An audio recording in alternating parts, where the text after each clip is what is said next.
चौक है, चौक लेते आइए।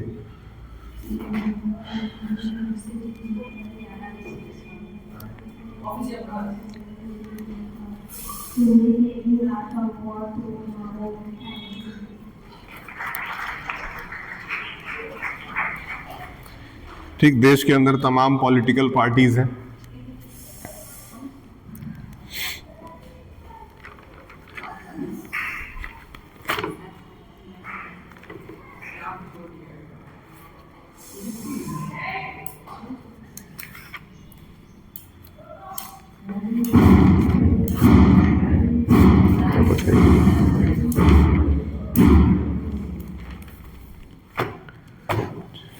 हाँ लाइए। सिविक्स यहाँ रखिए।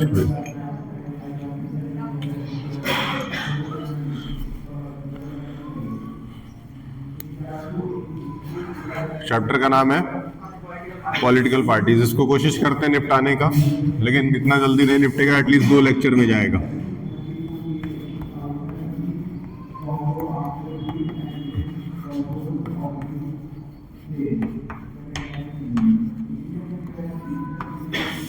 Political parties. Political parties topic ही पूछ रहा है कि पॉलिटिकल पार्टीज की जरूरत देश को क्यों पड़ती है। ठीक, देखिए हमारा जो देश है वो कोई मोनार्कियल कंट्री तो है नहीं, हमारा जो देश है वो कोई डिक्टेटरशिप कंट्री तो है नहीं, हमारा जो देश है वो कोई एनार्कियल कंट्री भी नहीं है। हमारा जो देश है वो क्या है?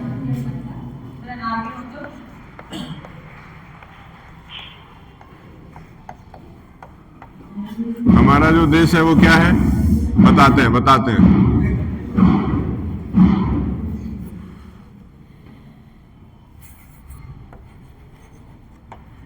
हमारा जो देश है वो क्या है? डेमोक्रेटिक रिपब्लिक है। डेमोक्रेटिक रिपब्लिक का मतलब क्या होता है? डेमोक्रेटिक रिपब्लिक का मतलब ये होता है कि जहां पे देश का सबसे बड़ा नेता जो हो वो लोगों के द्वारा चुना जाए। देश का सबसे बड़ा नेता कौन है? ठीक है, देश का सबसे बड़ा नेता कौन है? प्रेसिडेंट है ना? प्रेसिडेंट का चुनाव कौन करता है? हम ही करते हैं, इनडायरेक्टली करते हैं। इनडायरेक्टली का मतलब क्या होता है कि हम लोग डायरेक्ट वोट नहीं देते हैं, लेकिन हमारे द्वारा चुने गए जो रिप्रेजेंटेटिव्स हैं उनकी जिम्मेदारी होती है कि वो डेमोक्रेटिक रिपब्लिक के अंदर प्रेसिडेंट का चुनाव करें।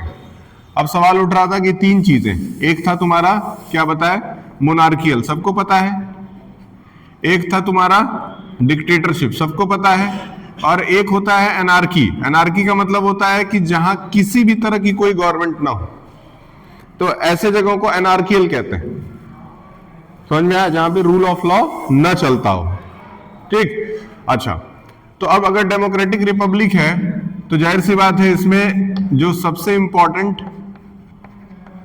फेस्टिवल होता है देश का किसी भी डेमोक्रेसी के लिए वो क्या होता है?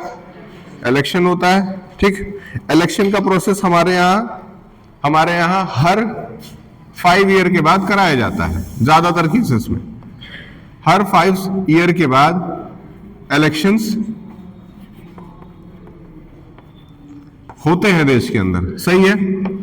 अब सवाल उठता है कि इलेक्शन लड़ने का अधिकार किसको दिया जाए? तो हम ही लोग जैसे नागरिकों को इलेक्शन लड़ने का अधिकार दिया जाता है, लेकिन हर एक आदमी अलग अलग तरीके से, हर एक आदमी अलग अलग होकर के किसी भी देश के अंदर इलेक्शन नहीं लड़ सकता है। इसके लिए उसको क्या करना है? एकजुट होना है। एकजुट होकर के उसको ग्रुप बनाना है। जस्ट लाइक स्कूल में भी आप लोगों की पहचान जो है वो इस बेसिस पे है कि आप कौन से हाउस से बिलोंग करते हैं। तो बहुत नॉर्मल सी बात है, एक हाउस को एक पार्टी मान लीजिए। ठीक है, हाँ, क्या नहीं, बुक की जरूरत नहीं है, एक है, काम चलेगा। ठीक है, हर देश के अंदर अपने स्कूल का एग्जांपल लेते हैं तो हर एक हाउस को क्या मान लेते हैं? एक पार्टी मान लेते हैं। अगर ये हर स्कूल को एक पार्टी मान ले तो हर पार्टी का एक नेता होना चाहिए। सही है। उसके जब कंपटीशंस होते हैं, कंपटीशन के अंदर ये होता है कि ये फला हाउस इस कंपटीशन में जीत गया, जैसे ग्रीन हाउस जो है फुटबॉल में जीत गया। ठीक है, तो वो एक इलेक्शन है। एक इलेक्शन जो है उसमें सिलेक्शन होता है। सिलेक्शन किस बेस पे होता है? कि किसने अच्छा परफॉर्म किया। ठीक है, डेमोक्रेसी के अंदर जो सिलेक्शन होता है वो किस बेस पे होता है कि इलेक्शन किसने जीता, और इलेक्शन की जीत किस बात पे निर्भर करती है, मेजॉरिटी पे। किस पे?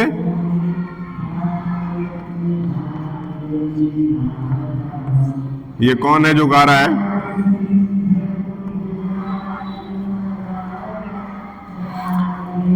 ठीक है, इलेक्शन में कौन जीतेगा ये किस बात पे निर्भर करता है कि मेजॉरिटी कैसे बनेगी। तो सबसे पहला काम क्या होगा, जब भी आपको चुनाव कंटेस्ट कराना हो तो उसके लिए आपको किस चीज की जरूरत है? पॉलिटिकल पार्टी की जरूरत है। एक पॉलिटिकल पार्टी के अंदर बहुत सारे क्या होंगे?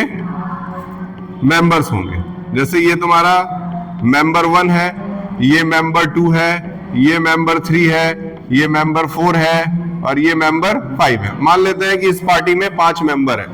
ठीक उसी तरीके से ये पार्टी 2 है और इस पार्टी में भी कितने मेंबर्स हैं?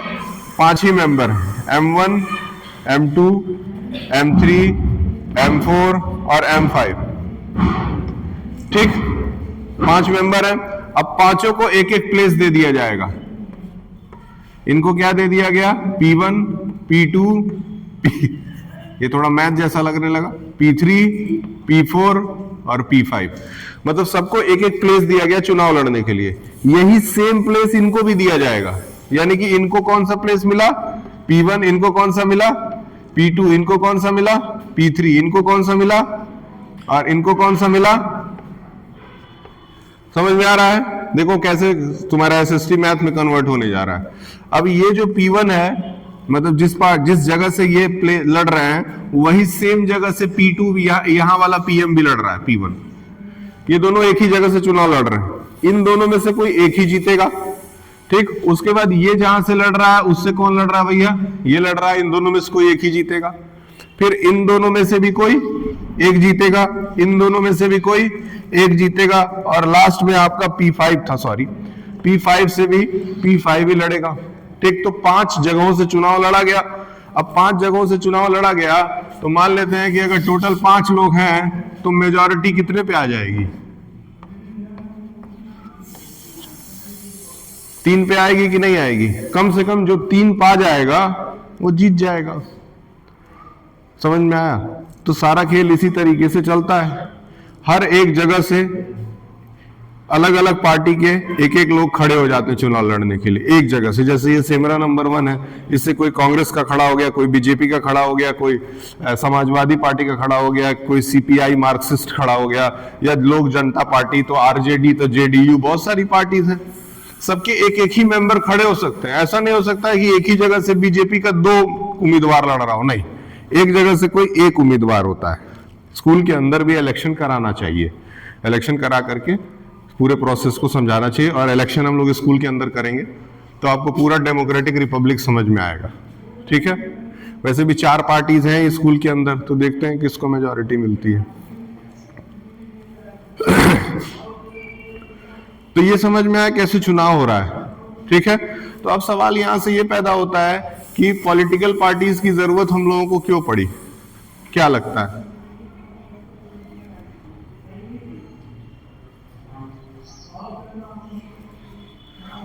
पॉलिटिकल पार्टीज की जरूरत हमें क्यों है? क्या लगता है?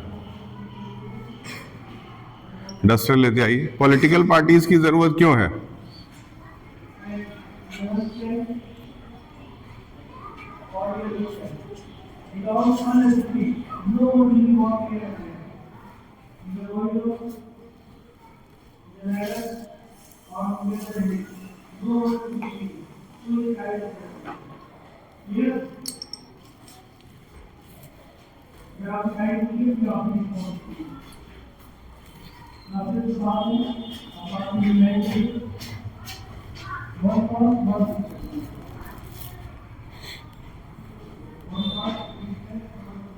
ठीक है, सवाल किताब आपसे यही पूछ रहा है कि आखिर पॉलिटिकल पार्टीज की जरूरत क्यों है।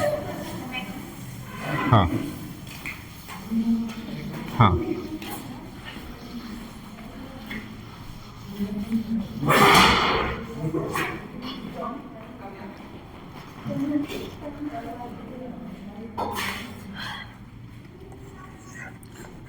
सवाल क्या है? Why do we need political parties या पार्टी? ठीक, क्या जवाब हो सकता है?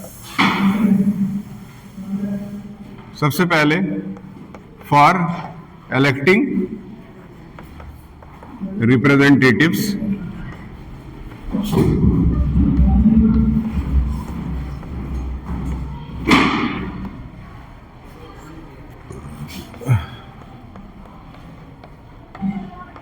पहला जो है ना, फॉर इलेक्टिंग रिप्रेजेंटेटिव, अगर पॉलिटिकल पार्टी नहीं होगी तो देश के अंदर चुनाव करा पाना संभव नहीं है। ठीक, फिर उसके बाद for free and fair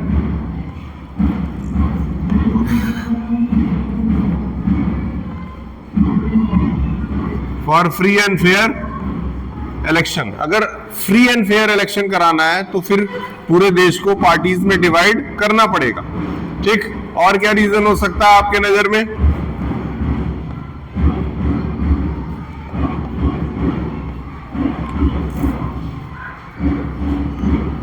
for a vibrant, कौन बता सकता है आगे क्या लिखेंगे? For a vibrant democracy.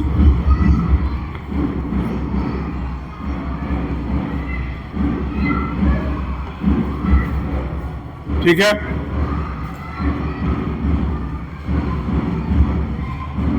और क्या रीजन हो सकता है? Why do we need political party?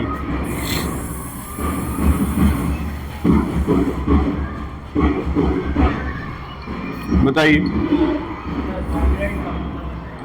Vibrant का मतलब एक्टिव।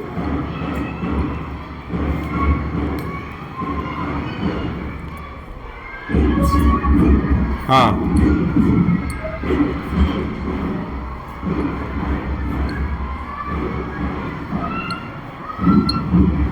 बैठ जाइए।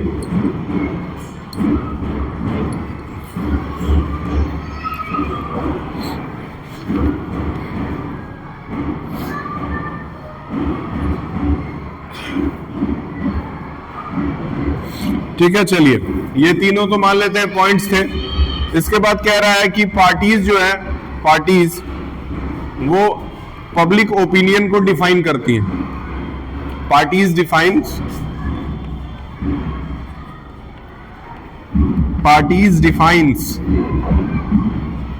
Public opinion. क्या लगता है इसका मतलब क्या होगा? कैसे पार्टीज जो है वो पब्लिक ओपिनियन को डिफाइन करती हैं?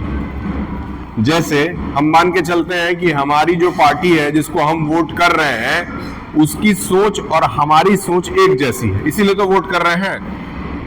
ठीक है, अगर कोई कांग्रेस को सपोज वोट करता है तो इस जाहिर सी बात है कि कांग्रेस की जो आइडियोलॉजी होगी उस इंसान को पसंद आती होगी। सही है,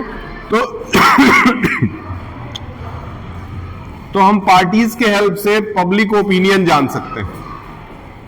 पार्टीज जो है वो क्या डिफाइन करती हैं कि इंसान की सोच कैसी है। ठीक है, पार्टीज के हेल्प से लॉ मेकिंग का काम किया जाता है।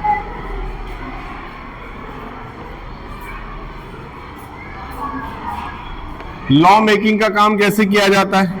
एक पार्टी जब चुन ली जाती है उसको गवर्नमेंट का सत्ता दिया जाता है, उसके बाद जो कॉन्स्टिट्यूशन के अकॉर्डिंगली जो रूल्स है वो उनके ऊपर इन्फोर्स किया जाता है कि आपको इन रूलों के तहत पूरे देश को चलाना है। समझ में आ रहा है? ये बस, हाँ, बस करना क्या है ना कि ये छोटे छोटे पॉइंट्स दिमाग में याद रखने हैं। मान लेते हैं मैं 10 लिखवा दिया, ज्यादा मत याद रखिए, 5 याद रखिए। 5 को जब आप हर एक पॉइंट को 2 से 3 लाइन में लिखेंगे तो आपका आंसर 15 लाइन का बनेगा। अगर 3 नंबर का सवाल है तो आराम से पाएंगे 3 नंबर। अगर क्रिएटिव स्किल लिखने वाला आपके अंदर है तो पाएंगे। ठीक, अच्छा, उसके बाद है party forms and runs government. बहुत सिंपल सी बात है, party forms and runs government. Party सरकार बनाती भी है और सरकार, मुझे लगा वो मेरे मफलर से पूछ रहा है।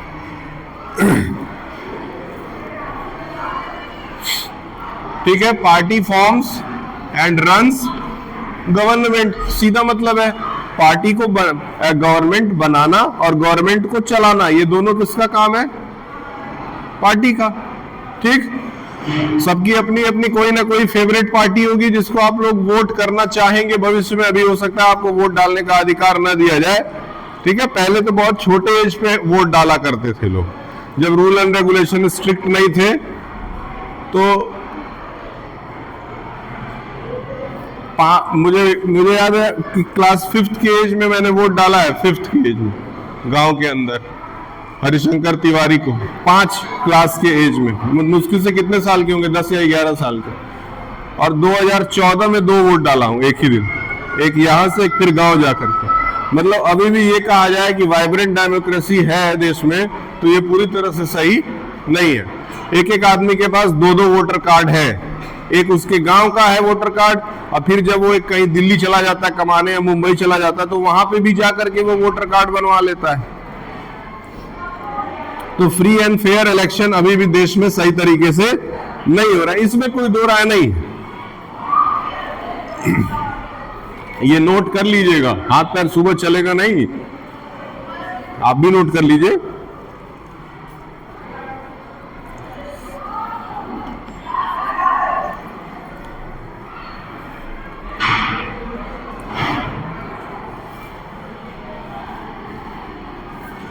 फिर उसके बाद है पार्टीज प्रोवाइड, बहुत इंपॉर्टेंट लिख रहा हूं point, provide public access,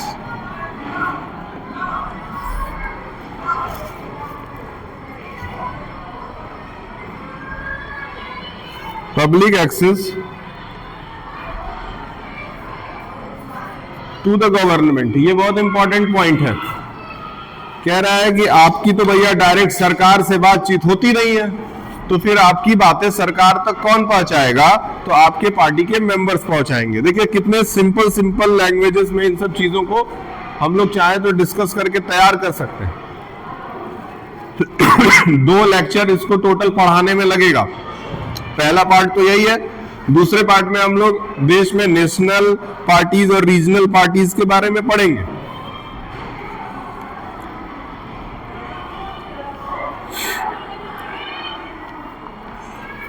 ninth के टीचर नहीं आए क्या?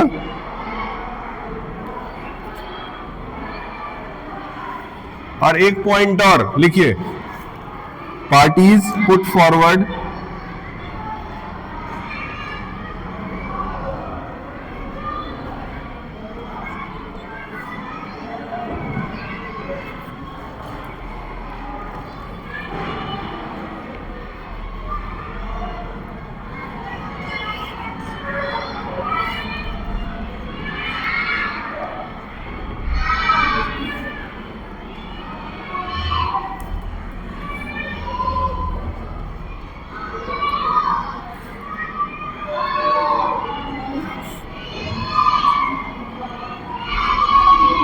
ठीक।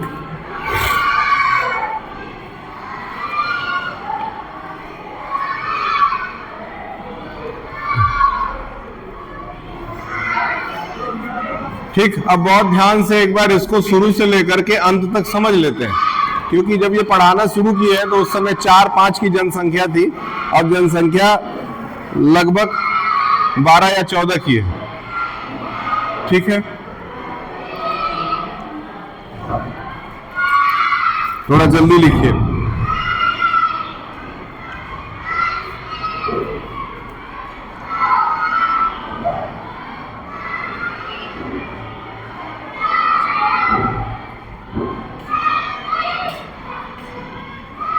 ठीक है, समझते हैं इसको।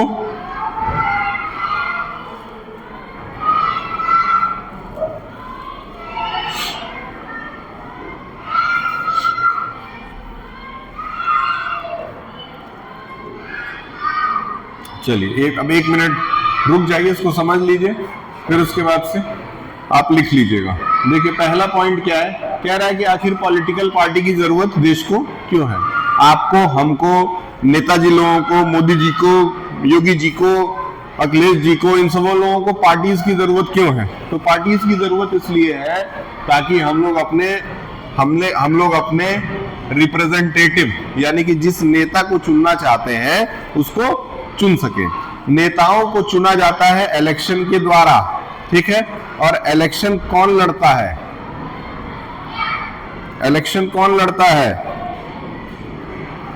इलेक्शन कैंडिडेट लड़ता है, और हर कैंडिडेट किसी ना किसी हाउस से बिलोंग करता है, सही है। उस हाउस को ही क्या कहा जाता है? ठीक, आप कबड्डी खेल रहे थे, कौन कबड्डी खेल रहा था इसमें? आप कबड्डी खेल रहे थे, चलिए आप लोग कबड्डी खेल रहे थे, तो मान लेते हैं कि कबड्डी के थ्रू इलेक्शन किया गया, कौन जीता? जीता ना, मतलब ग्रीन वाली पार्टी जीत गई। हाँ, क्या?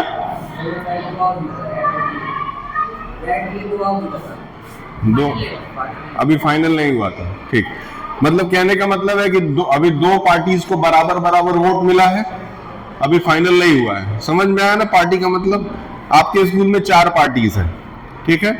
चारों में हम लोग इलेक्शन कराने वाले हैं। इलेक्शन करा करके पूरा प्रोसेस इलेक्शन का समझेंगे।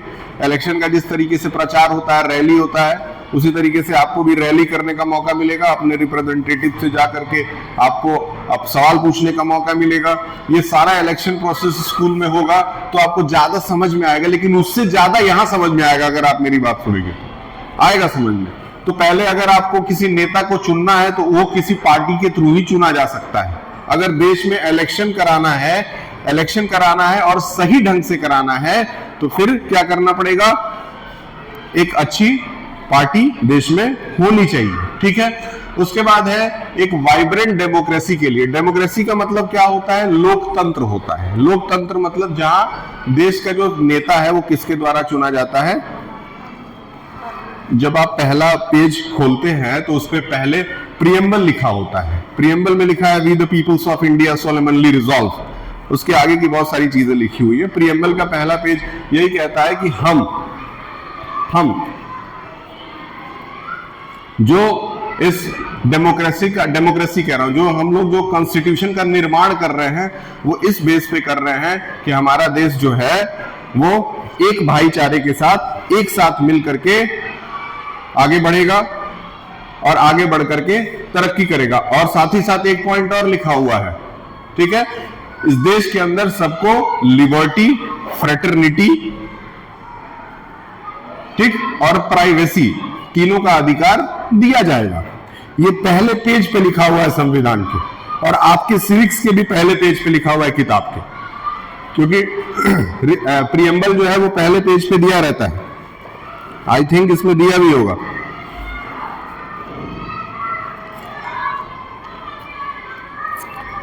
लग रहा है प्रियम्बल भी हटा दिए सब। नहीं है, प्रियम्बल है, ठीक है, ये प्रियम्बल है ना। ये बहुत इंपॉर्टेंट पेज है, ये संविधान का पहला पेज है, ठीक। और अब एक स्कूल के लिए उसका संविधान क्या होता है? एक स्कूल के लिए उसका संविधान क्या होता है? उसकी डायरी, उसकी जो डायरी है वो उसका संविधान है। डायरी के भी पहले पेज पे अगले साल से यही आपका प्रियम्बल जो है वो नोट करवाया जाएगा, लिखा जाएगा। ये पहले पेज पे आपके डायरी पे ये छपा रहेगा। ये बहुत सारे स्कूलों में मैंने देखा है पहले पेज पे, ठीक। तो ये कहता है कि we the people of India having solemnly resolve constitute India into a sovereign. Sovereign का मतलब क्या होता है? होता है ना, हमारे इंटरनल मैटर में मत बोला करो, ठीक। सोशलिस्ट, सोशलिस्ट का मतलब क्या है? समाजवाद एक तरह से। तो समाजवाद क्या कहता है कि गवर्नमेंट के पास जितना धन आएगा वो बराबर लोगों में बांटा जाएगा। ये सोशलिस्ट कंट्री कहता है। लेकिन कैपिटलिस्ट कंट्री क्या कहता है कि जितना धन आएगा मैं अपने पास रखूंगा। जैसे अमेरिका कैपिटलिस्ट, ठीक है। फिर इसी के बीच का एक रास्ता निकलता है। इसीलिए रशिया और चाइना इतना ज्यादा डेवलप्ड हो गया, उन्होंने इन दोनों को फॉलो नहीं किया, वो बोला कि मैं बीच का रास्ता बनाऊंगा। तो उनके एक बहुत बड़े लीडर पैदा हुए वहां, एक मतलब लीडर नहीं कह सकते, स्कॉलर पैदा हुए जिनका नाम था कार्ल मार्क्स। बहुत फेमस आदमी है कार्ल मार्क्स। मरने से पहले कार्ल मार्क्स के बारे में आप लोगों को पढ़ना चाहिए, ठीक है। ओटोमन बिस्मार्क का नाम सुने हैं क्लास 9th में, unification of Germany, Ottoman Bismarck. मरने से पहले उनके बारे में भी पढ़ना चाहिए। इन 2-4-5 लोगों का नाम है जिनको मरने से पहले पढ़ लीजिएगा। अब पता नहीं कब पढ़ेंगे, लेकिन पढ़िएगा जरूर। Socialist, secular and democratic Republic. Secular का मतलब क्या? जहां पे अपने धर्म को फॉलो करने से आपको कोई भी रोकता ना हो, मतलब धर्म निरपेक्ष हो। उसके साथ डेमोक्रेटिक मतलब आप अपने लीडर को चुन सकते हैं। जस्टिस, लिबर्टी, इक्वालिटी, फ्रेटर्निटी, ये 4 चीज है। जस्टिस, लिबर्टी, इक्वालिटी और फ्रेटर्निटी। जस्टिस मतलब न्याय, लिबर्टी मतलब इक्वालिटी, फ्रेटर्निटी मतलब भाईचारा। ये 4-5 चीजें जो है, इनको ध्यान में रख करके देश के संविधान को बनाया गया है। और इन सारी चीजों को लागू कराने की जिम्मेदारी किसकी है? पॉलिटिकल पार्टीज की है। याद रहेगा, पार्टीज डिफाइंस पब्लिक ओपिनियन। हाँ, आपकी पार्टी भी वही सोचती है जो आप सोचते हैं। अगर ऐसा नहीं है तो फिर आप उस पार्टी में नहीं रहेंगे। सही है कि नहीं? आप उस पार्टी को छोड़ देंगे तो कहेंगे इनके साथ हमारा नहीं बन रहा है, तो चलो अब कांग्रेस में चला जाए। ठीक। लॉ मेकिंग, नियम को बनाने का जो पावर है, इलेक्शन जीतने के बाद पार्टी इसके पास रहता है। Party forms and runs government. बहुत सिंपल है, गवर्नमेंट को बनाना और गवर्नमेंट को चलाना पार्टी का ही काम है। ठीक। उसके बाद क्या है? Party provide public access to the government. आपके पास हो सकता है किसी आम नागरिक के पास इतना ताकत ना हो, इतना पावर ना हो कि वो डायरेक्ट जाकर के नेताओं से मिल सके, प्रधानमंत्री से मिल सके, तो वो किसके पास जाएगा? अपने किसी लोकल पार्टी रिप्रेजेंटेटिव के पास जाएगा, विधायक जी के पास चला जाएगा, प्रधान जी के पास चला जाएगा, पार्षद के पास चला जाएगा। उनसे जाकर के बोलेगा, जैसे हमारे यहाँ हमारे औरैया के प्रधान जी आए थे, आप प्रधान जी से जाकर के अपने गांव की समस्या बता सकते हैं। पब्लिक एक्सेस, उन तक पहुंचना ज्यादा आसान है, लेकिन बड़े लीडर्स तक पहुंचना ज्यादा टफ है। Parties put forward different policies and programs. अभी बिहार का चुनाव हुआ है। बिहार के चुनाव से 1 महीना पहले, ठीक है, एनडीए ने, बीजेपी और जेडीयू पार्टी ने मिलकर के एक पॉलिसी निकाला कि हम हर महिला के खाते में 10,000 रुपए भेजेंगे, 10,000 रुपीज। तो 10,000 रुपए का रिचार्ज कर दिया गया हर महिला के खाते में। जैसे ही 10,000 आया, मजा आ गया। अब किसी को वोट नहीं देना है, सिर्फ बीजेपी को वोट पड़ेगा। और देख लीजिए 2002 सीट्स। उसके बाद 1100 रुपए महीना, 10,000 एक ही बार, फिर 1100 रुपए हर महीना, फिर 20, कम से कम एक आदमी पे 5 किलो अनाज, विधवा पेंशन, लड़की अगर 12th पास करती है तो साइकिल, नहीं करती है तो हीरो होंडा। इतनी सारी चीजें अगर एक साथ महिलाओं को दी जाएंगी तो महिलाओं का वोट 6 लाख बढ़ गया। मतलब पिछले इलेक्शन में जितना वोट महिलाओं ने किया था, 6 लाख ज्यादा महिलाओं ने इस बार वोट किया है। और महिलाओं के वोट की वजह से बिहार का चुनाव जो है वो एनडीए जीती, सिर्फ महिलाओं की वजह से। एक ही परिवार में पापा कह रहे हैं कि हम वोट डालेंगे जेडीयू आरजेडी को, और मम्मी कह रहे नहीं हम वोट डालेंगे नीतीश कुमार को। एक ही परिवार में दोनों लड़ रहे हैं। ये पहली बार हुआ है। वैसे तो नॉर्मली यही होता है कि जो पापा बोल देते हैं या जो दादाजी बोल देते हैं कि आप लोग इसको वोट दबाइएगा, पूरा परिवार जाकर उसको दबा देता है बिना सोचे समझे। लेकिन महिलाओं को क्योंकि पर्सनल लाभ मिल रहा है उससे, तो कितना असर पड़ रहा है। शराब बंद। ऐसे 2 राज्य हैं पूरे देश में जहां शराब बंद है, एक है बिहार, दूसरा है गुजरात। बंद होने का मतलब उसको गवर्नमेंट लीगली बंद कर दी है, लेकिन इसका मतलब ये नहीं है कि चोरी छुपे लोग शराब नहीं पीते हैं, चोरी छुपे हर चीजें होती हैं देश के अंदर। केवल ये 2 राज्य हैं। जैसे ही एनडीए चुनाव हारती, शराब खोल दिया जाता, और शराब खोलते ही वायलेंस बढ़ जाता। कहां बढ़ जाता? परिवारों के अंदर। इसका सबसे ज्यादा नुकसान किसको होता? महिलाओं को होता, क्योंकि फिर हस्बैंड लोग पी करके आते, महिलाओं से लड़ाई करते, झगड़ा करते। ये सब डर करके जो है वो महिलाओं ने वोट दूसरी पार्टी को नहीं किया है। समझ में आया? थोड़ा थोड़ा समझ में आया होगा, नहीं आया तो फिर से पढ़िएगा, ये सारी चीजें याद रखिएगा, ठीक है। नेक्स्ट लेक्चर में इसको और कंप्लीट करेंगे, और कंप्लीट करके आपका लगातार ऐसे सिविक्स वाला पार्ट पढ़ा करके 2 चैप्टर से कंप्लीट हो जाएगा। 1 दिसंबर से आपका एग्जाम है, इसके लिए तैयार रहिएगा। खूब अच्छा लिखिए, खूब अच्छा प्रैक्टिस करिए, ज्यादा मेहनत नहीं करना है। रोज 1-1 घंटा अगर मन से पढ़ेंगे तब भी आप 10th क्लास बहुत अच्छे से पास कर लेंगे। 1 घंटा बस मन से। अब उतना अगर ना करें